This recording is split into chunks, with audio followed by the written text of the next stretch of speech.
What's up, Revivalists? How's it going? Simon here from CD Revival. Today I'm doing the third part of my Prince retrospective album reviews. So I'm going with his third album today, which is the classic Dirty Mind. One of my, definitely one of my favourite albums of his. Really, really superb album. It's when it really started for me to become like, who he eventually was. Got the band members in there. That's basically his touring band. It is once again pretty much written, arranged, composed, produced by Prince himself. Dr. Fink does play on a couple of tracks and does co-write the title track "Dirty Mind." The album came out on the 8th of October 1980. Reached number 45 on the American charts. So it wasn't a massive seller, but came out to great critical acclaim, and rightly so. And so produced and arranged by himself. Don Batts was one of the recording engineers, and also Prince himself under the pseudonym for the first time of Jamie Starr, which he would go on to use that pseudonym under a few records in the future that he did. What makes this album so good? Hard to say really. The songs are all amazing. It's only half an hour long. There's only 8 tracks on there, but there's literally no duff tracks on it. They're all absolutely superb. First track, the title track, Dirty Mind, is one of my favourite tracks of his of all time. Just a really cool, dancey groove. Just a fantastic, like, pulsing sort of bass and synthesizer, say, co-written with Dr. Fink himself as well. The first track is an absolute banger, say, superb track. Then you've got When You Were Mine as track number 2. When You Were Mine still played that live quite a lot throughout his career. Sort of up-tempo rockabilly-ish almost track. Once again, quite provocative lyrics. About a girl that he was with that was seeing someone else, but he still, loved her more than, he ever did. Goes into quite explicit detail about that. Really cool, rocking, just really cool track. Number 3, Do It All Night. Self-explanatory, really. Once again, some quite racy lyrics on that one. From Prince again. He really did turn up the sort of the sauce on this album. So definitely his most explicit lyrics so far. But yeah, really cool. Do It All Night. Disco-y kind of, once again, synth-laden, very synth-laden album, this one. Sounds very much different to his first 2 albums. Track 4, Got a Broken Heart Again. A ballad, soft, slower song.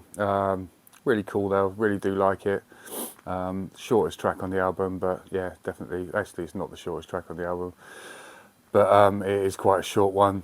Doesn't outstay its welcome. That was the end of the old side one. Then you go into Uptown.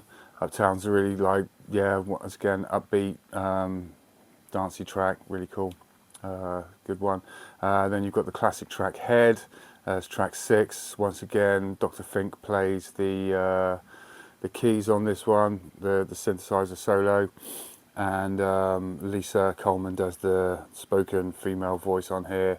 One of his most famous tracks. He obviously stopped playing it once he became a Jehovah's Witness, and wasn't playing his ruder tracks, as it were.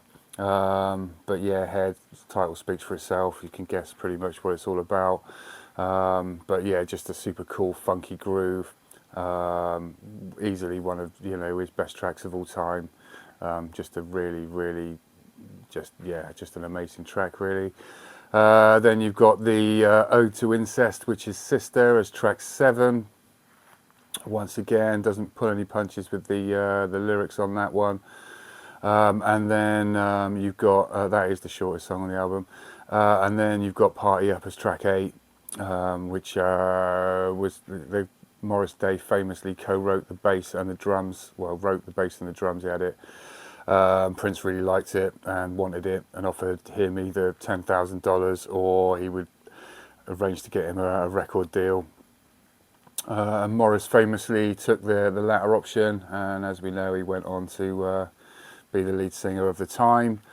So yeah, that was that one there. That's another really cool, upbeat, dancey, just a really cool, funky track. So yeah, just a really cool, funky, sleazy, dirty album. Easily his best album so far. Way better than the first two, and probably what for me one of the highlights of his career. Just yeah, all round there's not a duff track on there, and just super listenable. I listened to it just today, and it's I've listened to this so many times. Did used to have the vinyl originally, now got the CD, but yeah, just an amazing album. Can't praise it highly enough.